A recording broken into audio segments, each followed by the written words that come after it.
India से Israel flight में आते समय क्या क्या सामान ला सकता है, घी, तेल, अचार इस तरह का आइटम ला सकता है कि नहीं, कैबिन बैग या हैंड बैग कितना किलो का देता है, चेक इन बैग या लगेज बैग कितना किलो अलाउ करता है, इंडिया से इजराइल पहुंचने के लिए टाइम कितना लगता है प्लेन में, और अभी जो गवर्नमेंट से जितना भी वर्कर आ रहा है उनका जो फ़्लाइट का टिकट का जो रेट है वो 55,000 तय किया है, तो वो कम है या ज़्यादा है या कैसा है बोल के मुझे बहुत सारे जो मेरे सब्सक्राइबर है कमेंट करके पूछते हैं, और इसके ऊपर मैं एक वीडियो बनाए बोल के मुझे बोला था, तो इसीलिए उसके ऊपर मैं एक वीडियो लेके आया हूँ।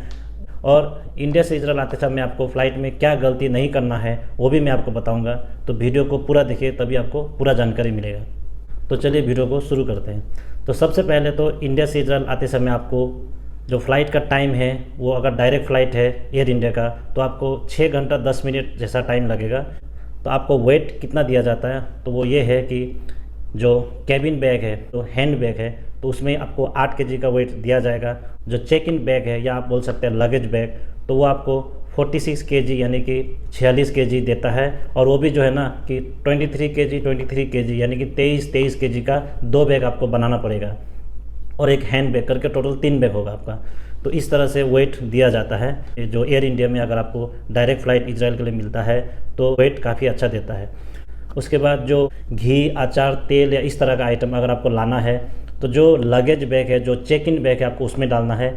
जो कैबिन बैग या हैंड बैग है उसमें आपको इस तरह का जो लिक्विड आइटम, घी, तेल, अचार इस तरह का आइटम वहाँ पे नहीं ले जाना है। अगर आप हैंड बैग में ले जाते हैं तो वहाँ पे जहाँ पे चेक करते हैं वहाँ पे लोग सब निकाल देगा। आपको अच्छा होगा अगर उसको लगेज बैग में डालते हैं ये घी, तेल या कोई भी अचार इस तरह का आइटम। और इस तरह का आइटम अगर आप जब लाते हैं ना, जो घी, तेल, अचार, तो आपको अच्छी तरह पैक करना है, क्योंकि मेरे कुछ दोस्तों का इस तरह का आइटम लाते समय क्या है ना कि थोड़ा लीकेज हो गया, उसके वजह से काफ़ी सारा जो कपड़े या कुछ अगर डॉक्यूमेंट होगा तो वो भी बर्बाद हो सकता है। और आप कोशिश कीजिए कि जो भी आपका डॉक्यूमेंट्स है, जो इम्पोर्टेंट या जो कीमती चीज़ें हैं ना, सामान है, आप कोशिश कीजिए कि उसको जो हैंड बैग है ना उसी में लेने के लिए, उसी में लाने के लिए कोशिश कीजिए।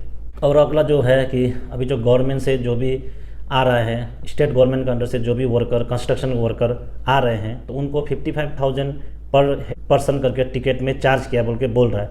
तो वो ज़्यादा है या कम है? तो मैंने कल ही जो टिकट एक चेक किया था तो उसमें जो टिकट दिखा रहा था, टिकट का दाम इंडिया से लेकर इजराइल तक का जो प्लेन का जो एयर इंडिया का टिकट का दाम दिखा रहा था 1,06,801 रुपये। तो जो 55,000 जो टिकट का दाम लिया है आप लोग से, तो वो हम उसको ज़्यादा भी नहीं बोलेंगे, कम भी नहीं बोलेंगे, क्योंकि अगर आप जल्दी टिकट काटते हैं 2-3 हफ्ता पहले तो आपको उससे कम में भी मिल जाएगा, और अगर आप इमरजेंसी में काटते हैं तो आपको लाख रुपए भी पड़ सकता है। तो वो एक मीडियम रेंज का टिकट, मतलब एकदम बीच में लिया है, ना ज़्यादा लिया है ना कम लिया है, वो बीच में लिया है, तो आपके लिए वो ठीक ही है। वो कोई ज़्यादा नहीं होगा, उसको आप बोल सकते हैं कि एवरेज टिकट प्राइस बोल सकते हैं। उसके बाद इंडिया से इजराइल एयर इंडिया में आ रहे हैं तो आपको क्या गलती नहीं करना चाहिए। जैसे कि यहाँ पे जो लगेज बैग है, जो चेक इन बैगेज है, उसका जो टोटल वेट लिखा है 46 केजी यानी कि 23 + 23, तो आपको उतना ही बना के लाना है। 2 बैग एक ही साइज़ का लीजिए, 23 किलो का ही बनाने की कोशिश कीजिए। अब ज़्यादा से ज़्यादा उसको एक बैग, अगर मैक्सिमम एक बैग अगर बनाना है तो आप 25 से ज़्यादा मत कीजिएगा, 24 से 25 का अंदर रखें ज़्यादा से ज़्यादा। उससे ज़्यादा करेगा ना तो आपको दिक्कत हो जाएगा। आपको मेरा साथ में जो घटना हुआ ना वो मैं सुनाता हूँ।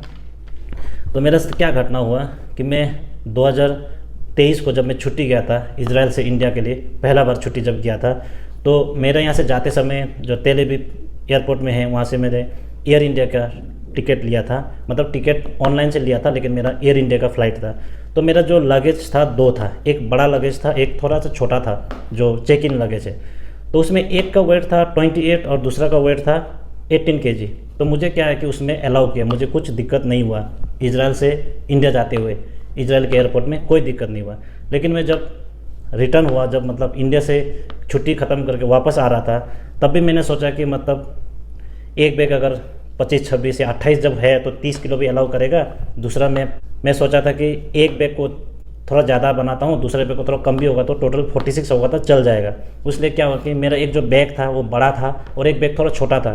तो जो बड़ा बैग में है ना तो वेट था उसमें 30 किलो, और दूसरा जो बैग है छोटा बैग उसमें वेट था 15 किलो, तो टोटल 45 हो गया। मैंने 1 किलो कम ही लाया था। लेकिन क्या हुआ, जब मैंने एयरपोर्ट में जो काउंटर में गया जहाँ पे वेट चेक करता है, तो उन्होंने पूरा मुझे मना कर दिया ले जाने के लिए। मैंने बोला कि भाई मैं इसको ना ट्रांसफ़र शिफ्ट करके मैं कम करता हूँ। तो मेरा कम करने के बाद मेरा एक बैग में 28 किलो हुआ और दूसरे बैग में मेरा हो गया 17 किलो, तो टोटल मेरा 45 किलो हुआ। लेकिन फिर भी उन्होंने मना कर दिया और उन्होंने मुझे बोला कि आपको जो है ना एक्स्ट्रा जो पैसा देना पड़ेगा जो एक्स्ट्रा वेट का। तो मैंने बोला कि मैं इसको और भी कम कर सकता हूँ, तो वो उन्होंने माना ही नहीं। वो बोला जी नहीं आपको देना ही पड़ेगा। तो मैं सोचा कि अभी देखिए डोमेस्टिक जो फ़्लाइट है उसमें तो वेट एक्स्ट्रा होता है, तो 450 या 500 इसी तरह का वो रेट लेता है। लेकिन जो इंटरनेशनल फ़्लाइट है ना उसमें रेट बहुत ज़्यादा लेता है। तो मुझे कोई वेट कितना है ये सब कुछ भी नहीं पूछा। जैसे कि मेरा 23 का अलाउड था, तो 23 अलाउड था तो 28 हो गया, मतलब 5 किलो ज़्यादा हो गया। तो उसका मुझे भी ऐसा भी नहीं बोला कि आपको 5 किलो का ज़्यादा लिया जाएगा। मुझे डायरेक्ट बोला कि आपको $100 देना पड़ेगा एक्स्ट्रा वेट के लिए।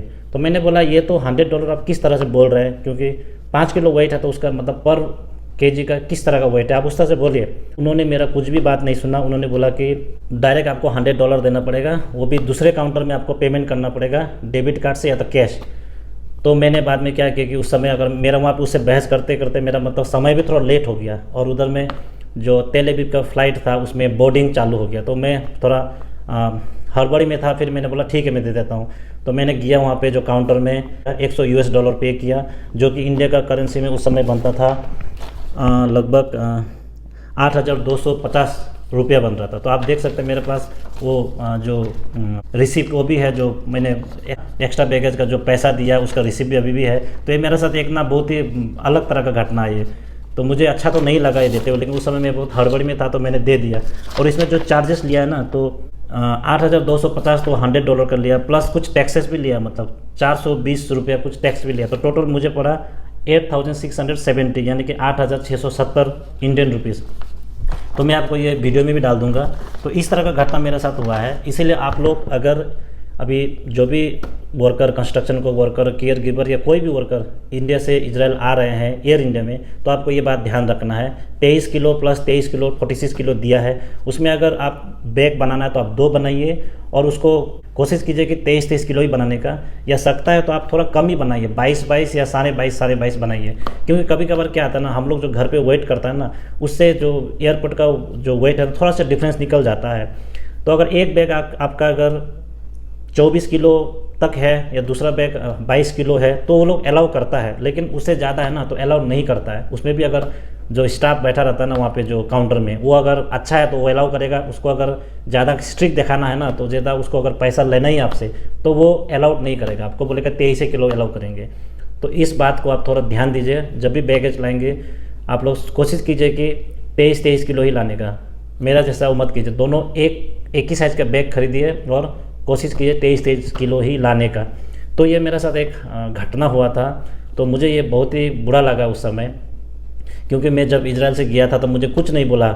मेरा 28 किलो जो है ना अलाउ किया, लेकिन वहाँ से आते समय मुझे पैसा एक्स्ट्रा $100 लिया गया। तो इस तरह का घटना मेरे साथ हुआ है। तो आप लोग प्लीज़ आते हैं तो आप लोगों को जो बैगेज है ना उसमें थोड़ा ध्यान दीजिए और कोशिश कीजिए कि जो लिमिट से है ना उससे कम ही लाने का कोशिश कीजिए। तो आशा करता हूँ वीडियो काफ़ी इन्फॉर्मेटिव रहा होगा। वीडियो अच्छा लगे तो like, comment, share and subscribe जरूर कीजिएगा। मिलते हैं अगले वीडियो में कुछ नई अपडेट के साथ। तब तक के लिए बाय बाय, टेक केयर।